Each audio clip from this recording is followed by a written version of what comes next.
City, 343 firefighters died in the Twin Towers trying to save as many as they could. And each year, local heroes remember those brave actions by taking part in a memorial stair climb at the Sun Sphere.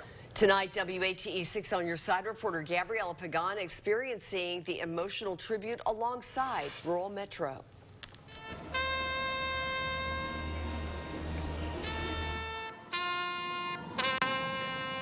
It was crazy that it was actually happening. In remembrance on the 18th anniversary of the September 11th, 2001 terrorist attacks on the World Trade Center, more than 200 local first responders climbed the equivalent of 110 flights, carrying with them each firefighter who died that day. We stopped, we waited.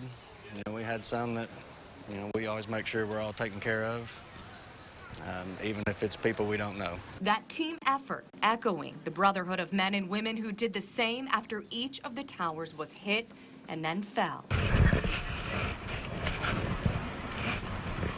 It is very physically demanding. I mean, with the gear that we wear and the extra weight that is involved, and then the fact that our gear is designed to not let any heat in, but also it doesn't let any heat from our bodies out, so you retain all that heat and it's just you become an oven. Though it is nothing in comparison to what the men and women who died went through 18 years ago today.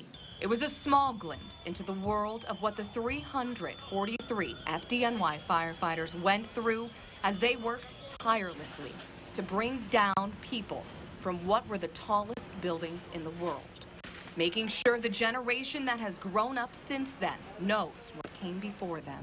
I've got a 17-year-old, and of course he's grown up with me in the fire service, and he knows a lot about 9/11, but still not the impact of what it really did to the country and what it did to a lot of individuals and to the fire service. I mean, and I think just to be able to live through that piece of history in our generation, it means a lot versus the kids now that are just reading it in history books. Fields saying it's hard to describe the feelings and the sights that happened during that time, which is why the annual 9/11 Memorial Stair Climb is pivotal in carrying on the impact and the sacrifice of how the world changed that day. And you saw up there that there was multiple people taking breaks, and everybody shook their hand and said, "Come on, you got this. Keep through it. Keep going through it." Because some people gave some, and some people gave it all. Think about those guys and those men and women who gave everything for people who didn't even know their own names.